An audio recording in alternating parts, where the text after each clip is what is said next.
Good morning, this is Professor Harmon, and today I'm going to be talking to you about finding resources for your community health nursing community paper, as well as talking about APA 7th edition and certain things that you need to be aware of regarding APA and this paper. While I've had the wonderful opportunity to work with you in previous classes, I strongly encourage you to give this video a thorough watching because I'm going to deal with some of the research challenges specific to this paper. Also, the library has been making a lot of changes behind the hood during the summer of 2020, and so I'm going to be touching on a number of those. And then finally, we're going to be talking about APA 7th edition. I'm going to talk about Intext citations, the reference list, as well as paper formatting. And for those of y'all who have started looking at it, you can already tell there are a lot of changes with the 7th edition, and I'm going to touch on the major ones you're going to need to be successful for this project. So let's start by talking about some of the research requirements for this paper. I encourage you at this point to go ahead and pull out your community paper guideline. Please be sure to read through these thoroughly. So let's review some of the major items that will impact our search.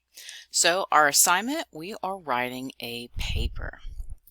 And it's important to consider the kind of information that we need. You will notice in the guidelines that you have a minimum requirement of 5 references, so a total of 5 sources. You'll also notice that 2 of these must be nursing references. So for journal articles, what this usually means is in the name of the journal, you will actually see the word nursing for nursing journals. And just because you found it on CINAHL, which stands for the Cumulative Index for Nursing and Allied Health, it does not necessarily mean that it is a nursing journal because, again, allied health literature is also there. So as I show you how to search, I'm going to show you some tricks for how to limit to things that have the word nursing in the title. Another thing that you'll notice in the community guidelines is that you are to only use U.S. literature unless you find an excellent program in another country. And if you find this, you will need to make sure you okay this with the course coordinator. So most of the stuff that you're going to be using, unless you get an exception from your course coordinators, will be U.S. literature. And finally, you're going to need to find references for incidence and prevalence. And so in this case, it would be acceptable to use a website. And so for U.S. statistics, you can use the Center for Disease Control. That is probably the best place to go. And for international statistics, the World Health Organization is the best place to start for those incidence and prevalence data. So before I dig into the databases and show you all those search tricks, I did want to bring to your attention the Ask a Librarian toolbox. So if you need help, we have Ask a Librarian available here, or alternately you can click over here for Ask a Librarian. And once you do, you're going to see a number of options for interacting with librarians. We have Ask a Librarian chat 24 hours a day, Monday through Friday. So if you are a researcher that likes to do stuff at 3 o'clock in the morning, there will be research help for you at 2 a.m. on a Tuesday. So Monday through Friday, 24 hours a day, and then 8 a.m. to midnight on Saturday and Sunday. If you want to meet with me, I can meet with you through a virtual appointment. And so you can just go schedule or you can email me directly and we can set up a time and we can meet virtually to discuss one-on-one any research challenges that you may be encountering. And as always, you can send me an email with direct questions. If you are having problems logging in from off campus, I do encourage you to go ahead and email us rather than using chat or online help. We do also have a page to help with off-campus access. So if you see here on our main page, the next to last button says off-campus access. And on this page, we have a video and then some of the major things to begin troubleshooting your off-campus access issues. And again, feel free to email us if you are unable to log in and are getting a little frustrated. So when you go to log in from off campus, when you click on an individual database, the first thing you're going to see is a page that will pop up that will ask you to log in with your network username and password. Go ahead and click that button. And then you'll need to log in using our Shibboleth authentication. And to do this, you will use your USC network username and password. So what this means for students is it's the first part of your email. So I'm Deborah T at usca.edu. I would just put Deborah T in. You can't use your VIP here. And then for my password, I will use my Blackboard password. So first part of my email and Blackboard password. If you're having problems, please feel free to email us or check out our off-campus access troubleshooting guide. Okay, so let's dig into our searching. So since we are looking for that nursing literature, we're going to go into our old friend, the Nursing Research Guide. So I'll go to the library's homepage. The third tab over says Research Guides. And then I'm going to select Nursing from this list and then hit Go. And then once I'm on the Nursing Research Guide, I'm going to select Find Articles. And then I have a couple of options. I'm going to highly recommend CINAHL as your first stop, and then Ovid as a secondary stop. So let's go ahead and dig into CINAHL. Once you're logged into CINAHL, go ahead and put the top 2 or 3 terms that really kind of captures what your paper is about. Remember, keep it very simple and very straightforward with your search terms. And again, if you have problems with search terms, this is a great time to reach out to a librarian. Now, the real trick is limiting the resources in CINAHL just to nursing journals. And so to do that, what you can do is in my third blank, I'm going to type in the word nursing. And then basically I'm telling the database, I want you to find me an article that says diabetes somewhere, rules somewhere, and says nursing. And here's the trick. Select a field and choose publication name. And so basically it's going to look for the word nursing in the publication name. And so now I'm going to hit search. Okay. Once you come back with your results list, you can go through here and see that the things are pulling from publications that have the word nursing in the title. Now you can go through and limit it to full text. Since you only have to find a few journal articles, you can go ahead and limit things to full text, so things that are only immediately available full text in this database. And another requirement of this paper is that we focus on U.S. literature. So to limit things to U.S. literature, I'm now going to scroll down under Geography, click here, select USA, and then that will limit it to U.S. literature only. So in review, make sure you have the word nursing, searching for a publication name, go ahead and limit it to full text, and then make sure your geography says USA. As a little bonus tip, as you're going through entries in CINAHL, if you want to quick preview something, if you look here to the right, you'll see there's a little magnifying glass and a piece of paper.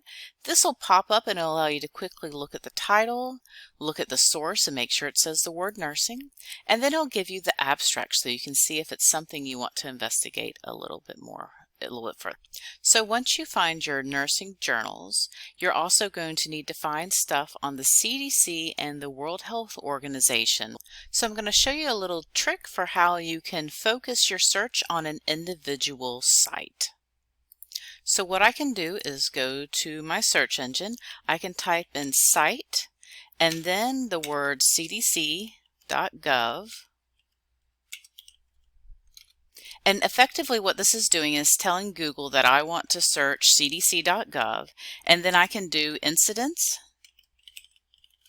and diabetes and then hit search. And so you'll notice that all the results that come back are all CDC results, and then somewhere on here it mentions incidence. So that is a good quick way to search across the CDC site for things related to incidence and or prevalence. For the World Health Organization, we can do the exact same thing. Just notice that we do site colon, and then their web address, which is who.int, and then our search terms. Do note that there is not a space between the colon and the base web address. So that covers an overview of the research portion. Do remember that if you have any questions about the resources and those requirements, make sure you reach out to your course coordinators for more information. But if you need help finding stuff, feel free to reach out to me and I will do what I can to help guide you if you're struggling. Now, the next piece we're going to talk about is APA 7th edition. And in this video, I'm going to start out by talking about the paper format, then I'll talk about Intext citations, and then I will touch on reference list citations relevant for this paper. So as I'm sure you are all well aware, a new edition of the APA manual was released in October of 2019. And this edition has some significant changes. Honestly, I'm happy with a lot of the changes, and I think in some ways you'll be relieved when you see some of the things that they've updated. But it also does have some quirks, and so this presentation is going to touch on some of those major quirks of the APA 7th edition as it relates to your community paper. So let's start by talking about the paper format for 7th edition. Within the 7th edition manual, you'll notice on pages 61 through 67 that they have a sample student paper. One of the major differences between the 6th edition and the 7th edition is there are two sample papers. There's a sample student paper and a sample professional paper. Please make sure that you are using the sample student paper. So let's look at a sample paper and discuss some of the changes. If you look at the heading, you're going to notice something is missing. For a student paper, you no longer have to worry about putting a running head in the header. I hear applause in the background. All you have to do is put a page number in your header, and that's going to be the page number on the top of every single page. So no need to put your name, no need to put your class here, just put a page number and then walk away. Now going down 3 to 4 spaces as recommended, you will put the title of your paper. What you'll also notice about your paper is that it is bold and it is title case, which means all the major words are going to be capitalized. And then down 2 spaces, you put your name, you put your school affiliation, and so in department, so you'll put School of Nursing, USC-Aiken.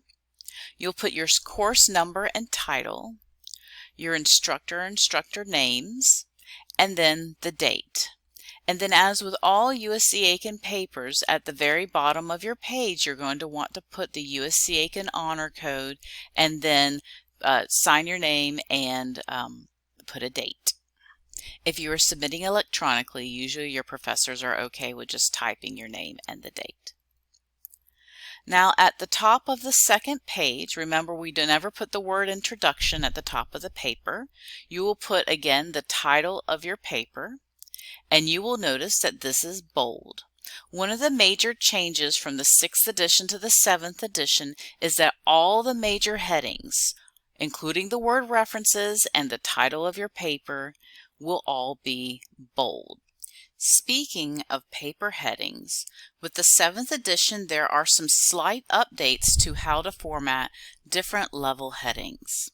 As a reminder, within the body of your paper, you will need to have different level headings to help indicate to your reader when you have a major topic or if you have a subtopic, and that is done with a heading specially formatted in a specific way. Let's dig a little bit deeper into this. So what the heading levels allow us to do is to articulate to our readers that there is a hierarchy of ideas. This is very similar to an outline. So if you have a level 1 heading, this is a major topic. A level 2 heading is a subtopic of that major topic. And then a level 3 heading is a subtopic of that level 2 topic. So within APA, format tells your reader which level we're looking at. So this will show you what the different levels look like. A level 1 heading is going to be centered and bold. A level 2 heading is going to be left align. All the major words will be capitalized. and it will also be bold. This is exactly the same as it was in the 6th edition. The changes for level headings occur at level 3 and beyond. For level 3 heading, now what you do is everything will be bold, it will be left aligned, it will be italicized, and as with the level 1 and level 2 heading, the text will start on the next line. For most of your papers, level 3 will be sufficient. If you require additional levels, please reach out to me and I'll be happy to discuss with you. Okay, so let's switch gears and talk about in-text citations. In-text citations have changed pretty significantly with the 7th edition. In the 6th edition, we had 3 primary scenarios. We had 1 to 2, 3 to 5, or 6 or more authors. With the 7th edition, we have 2 primary scenarios. We have 1 to 2 authors, or 3 or more authors. So as with the 6th edition, when you have 1 to 2 authors, you list their names out every single time. It will either be a narrative citation or a parenthetical citation. So in this case, we have a study by Bowden 2019, so we have author and date. Research by Horn and Harmon, write them all out, and the date. And then as with the parenthetical, simply write them all out every single time. Now, if you have 3 or more authors, you simply write the first author followed by the phrase et al. And the date. No longer do you have to write them all out the first time and every subsequent the first author followed by et al. If you have 3 or more authors, all you need to do is write the first author followed by et al. And then format it as either a narrative citation or a parenthetical citation. Okay. Next, let's talk about direct quotes. If you review your community paper guidelines, you will see that each page should be broken up into 2 to 3 paragraphs, and there should be at least 2 to 3 citations per paragraph depending on the size of your paragraph. It is further identified that throughout the paper, quotes should be used sparingly if at all, and if quotes are used, there should be not more than 1 quote per page. So kind of as a review, you generally should not be using direct quotes, but if you do use direct quotes, only use no more than 1 per page. Now with the direct quote, not a lot has changed between the 6th and 7th edition. For a narrative citation, you will still need to include 3 pieces of information. So direct quotes, 3 pieces of information. You have the author or authors, the date, and the page number. If it's parenthetical, you'll do the author, the date, and the page number. And if something doesn't have a page number, so like if you pull a direct quote from the CDC, you'll list the author, the date, and then the paragraph number. If you need more guidance or you have a more complicated document without page numbers, please consult with section 8.28 of the APA manual or feel free to contact me.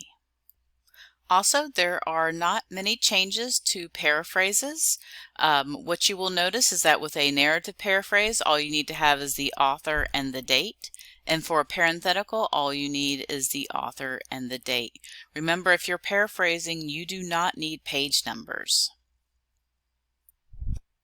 Let's talk about a refresher on abbreviations in APA. So if you have a corporate author with a common abbreviation like the CDC or WHO, what you do is you identify to your reader that you are using an author with a common abbreviation. So for example, the American Nurses Association. And so the first time you use it, remember that you identify that you can use an abbreviation. So I do American Nurses Association, articulate ANA, and then every other time that I cite that source with that corporate author, all I need to do is ANA, either in the narrative form or ANA in the parenthetical form. Now, if the first time I see it, it's in the parenthetical form. It's already in parentheses, so I'll just need to make sure that I put the ANA in square brackets, and then every subsequent time I can refer to it as ANA or ANA. In the 7th edition, they haven't really changed how they approach numbers. You will notice that there's some expanded guidance with numbers, but it hasn't really fundamentally changed. So with numbers 1 through 9, they are expressed as words, and numbers 10 and above are expressed as numerals. So for example, the control group contains 17 participants, because that's above 10. 9 of whom were female and 8 of whom were male. Now, it wouldn't be APA if there weren't exceptions. So the main exception to this rule is if you have something that is a unit of time, date, age, or the large category of math. So percentages, those will always be numeric. So if you have something that is 2 years old, that will be a numeric 2 years old. Or if you have something that is 2%, that will be a numeric 2%. Now, the main exception to the exception is if you begin a sentence, you always want to begin a sentence with a word, so you never want to begin a sentence with a number. So this would be the primary exception to that. So I would begin this as written out 48% of the sample showed an increase, and then notice the 2% is numeric. One of the things I know we all struggle with is how to balance citations within an individual paragraph. One of the things I really love about the new edition of the manual, and if you get a chance to get your hands on a print copy of it, I encourage you to look through the sample paragraphs in Chapter 8. In Chapter 8, it talks about in-text citation, but they give examples of what a good balance of citation in a paragraph looks like. I really appreciate that they did this. As a refresher, when you're talking about a work or you're paraphrasing, you always want to make sure you introduce the work. So for example, here we have long 2018 describe. And this is an example of a long paraphrase. So this is when I continue to talk about an individual work or paraphrase from an individual work. So instead of doing a citation at the end of every single sentence, what I can do is kind of maintain a thread throughout the paragraph. So I kind of establish it. I tell my reader that I'm pulling from something that was written by one author long in 2018. And then instead of saying, long said, long said, long said at every single sentence, what I can then do is maintain that tie by saying, the author went on to outline. They listed the following common mistakes. Long argues that students can succeed. So you can see here that I'm maintaining that thread without having to recite over and over again. Now, one thing I will forewarn you about is if you do that, there are some things to keep in mind. If you talk about different sources, you need to make it crystal clear to your reader that you are talking about a different source. So every time you change sources, you need to start out with either a narrative or a parenthetical citation indicating to your reader who you're talking about. Now, if you're paraphrasing from the same article and you're even extending to talk about that in another paragraph, if you start a new paragraph, you have to reestablish that narrative or parenthetical citation for your reader so they know that you are continuing to paraphrase regarding that one individual article. And also, if you are unsure, always err on the side of oversighting rather than underciting. Underciting can be plagiarism. And again, this is more of an art, and as you advance in your writing, you will be able to balance this more and more. But if you are concerned, again, err on the side of oversighting rather than underciting.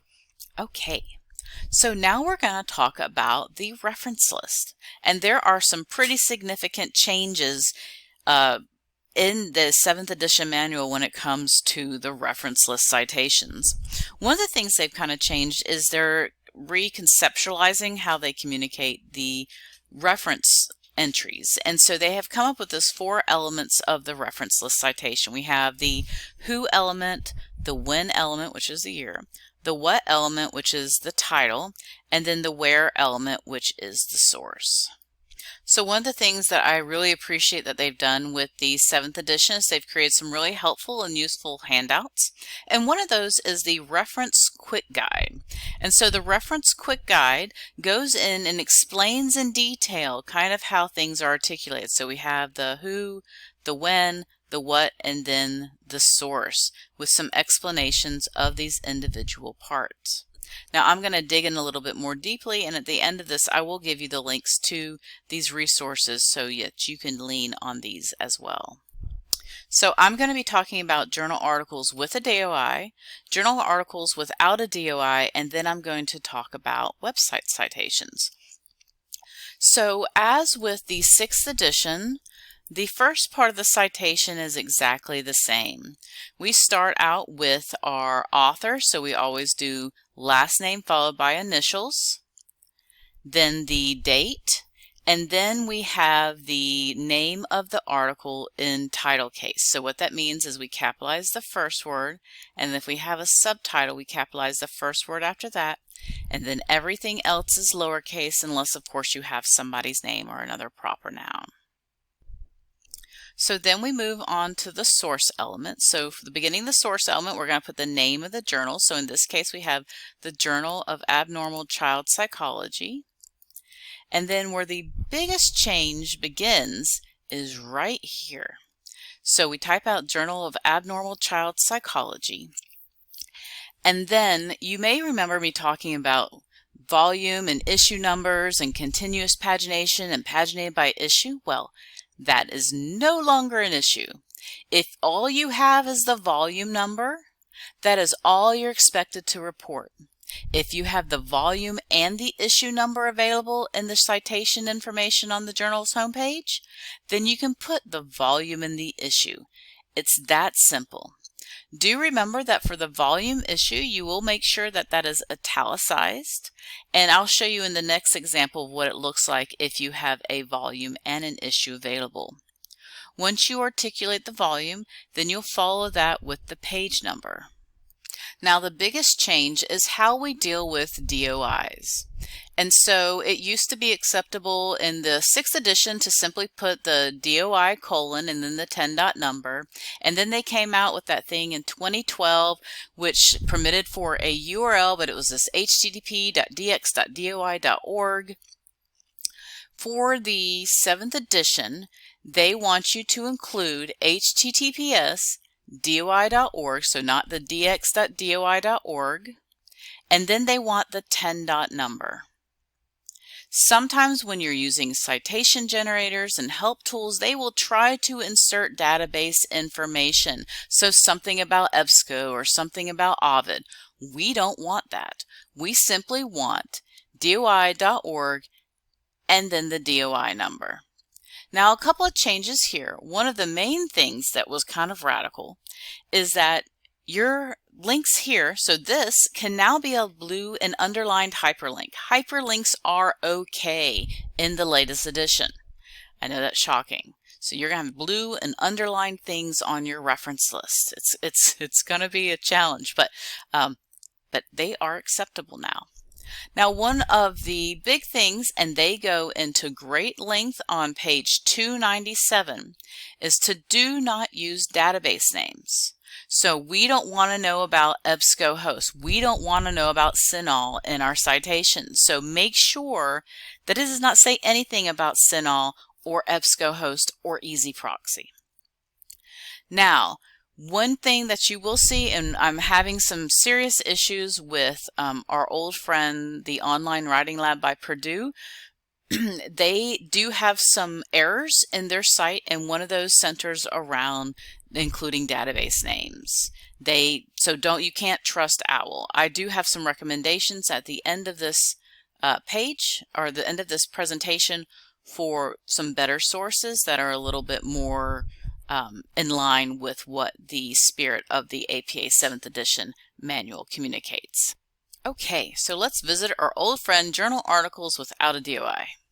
And I think you will all be very relieved to hear that we no longer have to go out to the web and find the journal's homepage. They have simplified this significantly. So as with a journal article with a DOI, I go ahead and articulate the author, the date, the name of the title, the name of the journal, and then here's an example of what it looks like when you have a volume and an issue. So we have the volume and issue available, so we're going to put it. So I have 61 for the volume, and then that will be italicized, and then I'll put the issue in little parentheses, and that will not be italicized. Notice there's also not a space. So volume, issue, italicized, not italicized, no space. Now after that, we're going to include the page numbers, put a period, and then we're done. That's it. So if you have a journal article without a DOI and a print version exists, This is all you have to do. So, how do you know if a print version exists? Usually, it is something that you found through the library database. So, if there's no DOI available and it is found through a library database, this is where you end it. You don't have to put a retrieve from, you don't have to find that journal homepage, you just put the page numbers and put a period. And again, we do not want to see database names. I don't want to see something from Wiley, I don't want to see something from Sinal. No database names, keep it simple. Okay, so books and ebooks. You may use an ebook or a book in your resources, and they have kind of changed how they approach books and ebooks. They're treating them a lot like journals now. So books do more and more books are getting DOIs, and so if you have a DOI, you simply do your book citation. So author, date, the name of the book. It will be italicized and then only capitalize the major words. It will be title case. And then one of the things they're dropping with books, and this is for books and ebooks, is the city and state of publication. So they no longer want to know that this was published in New York or London. They just say leave that off and then put the name of the publisher.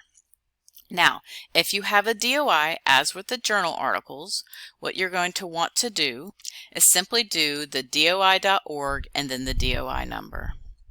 Now, if you have a book without a DOI, and most books don't have DOIs yet, we're getting there, and you either access this as a print book or an ebook from an academic research database. So if you go into our library catalog and you access an ebook, you are accessing an ebook from an academic research database. So print and ebooks through the library will be cited like this.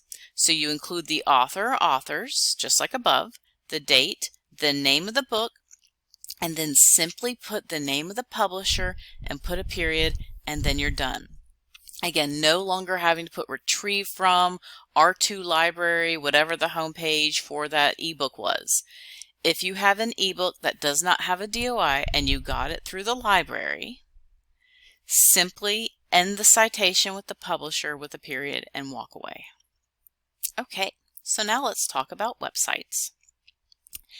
In the 7th edition manual, there are some changes for websites, and it gets a little interesting, but it'll make sense in a minute. So for websites, if you have a corporate author, again, you will use a corporate author. So in this case, we put the American Nurses Association, the date, the name of the web page, and what is consistent in the pages now, which I appreciate, is whether it be like a report or an individual web page, the web page will always be italicized. So if you have a report Nursing Excellence or just a web page Nursing Excellence, that will be italicized, and again we'll follow title case. And then we simply put the URL to the web page, so no longer do we need to put retrieve from. We just put the URL, and again it can be blue and hyperlinked. Now the next item is going to be a little bit interesting. So the 7th edition manual and the guidance provided here are slightly different. And I can talk to you about all the drama as to why we're doing this the way this is, but this is more in line for how all government agencies are presented versus how the CDC citation is actually articulated in the book. I have been in contact with the professors in the School of Nursing, as well as in contact with APA, and this is the best recommended method, which is a little bit different than what you see in the book. Okay, so we start out with the Center for Disease Control and Prevention, so the corporate author, and then we have the date, and then we have the name of the resource or report that we looked at in italics. And then the main difference between this citation and the one that you find in the book is that in the source element, they go into depth in the book saying that you need to identify the parent agency in the source element here for government information. Well, in the book's example, they just have CDC and then don't give any credit to the U.S. Department of Health and Human Services National Institutes of Health. But the Cancer Institute example is just like this. So we are going to follow that. So put Center for Disease Control and Prevention, the date, the name of the resource, and then list out U.S. Department of Health and Human Services, comma, National Institutes of Health, because this is in line with their guidance on how to deal with parent organizations. And then you simply put the URL to the individual page that you pulled, and again, that can be blue and underlined and hyperlinked. Now, the World Health Organization is a little bit different. There is not an entity above the World Health Organization. They are the top entity. So after the title, we're not going to have a parent agency here. If there was an agency in charge of it, then we would, of course, put that here. But we're just going to put World Health Organization 2020, the name of the title of the page in italics, and then simply put the URL to that direct link. Okay, and we're almost done. So one of the things I wanted to bring to your attention is the tagline for the 7th edition is your key to clear, concise, and inclusive writing. And if you get a moment, I encourage you to look more closely at chapters 4 and chapters 5. They deal, the APA has provided some additional guidance for how we can remove bias from language. And one of the big things for this edition is that the singular they is endorsed. And so to give you a little bit more details on this, it says that writers should use the singular they to refer to a person who uses they as their pronoun. Also use they as a generic third person singular pronoun to refer to a person whose gender is unknown or relevant to the context of the usage. So you can use they, them, their, theirs, themselves, or themself. And if you have any problems with this, I would reach out to the writing room, but I also think it's really helpful that on page 121 they include a chart with some examples and strategies for including they as a generic third person pronoun. So if this is a transition for you, do consult with page 121 or even reach out to the writing room for some additional guidance. Also, they have some updated guidance on reducing bias by individual topics, so age, disability, gender, racial and ethnic identity, sexual orientation, and socioeconomic status. And so I think we'll see this kind of pop a little bit more in research as time goes on. But for example, for age, they encourage you to avoid 18 years, under 18 years or over 65 years. They encourage you to be specific about the age range. And so if you're interested, I do encourage you to look at Chapter 5 and Chapter 4. So for APA 7th Help, as always, the library has a citation page that will guide you on resources for APA 7th edition. But what I really appreciate is I think with the 7th edition, the APA site itself has done a really good job at providing accessible and easy to navigate and helpful resources. So I'll give you a quick tour of that in a second and then our stuff. I did want to point out, instead of the online writing lab by Purdue, I have really been transitioning over to Excelsior College's OWL. They have a pretty good, solid APA help guide, and their stuff is generally in line with the spirit of what the 7th edition manual states versus our other friend. So if you go to the APA style page, under Style and Grammar Guidelines, they have reference examples. You can go in here and it will show you, let's see, good example, book references. They'll show you an example of what the citations should look like. Then they'll also provide samples of the parenthetical and narrative citations, and then highlight some of the rules that were applied as they form that citation. So this is a great quick resource to go to if you don't happen to have your book handy.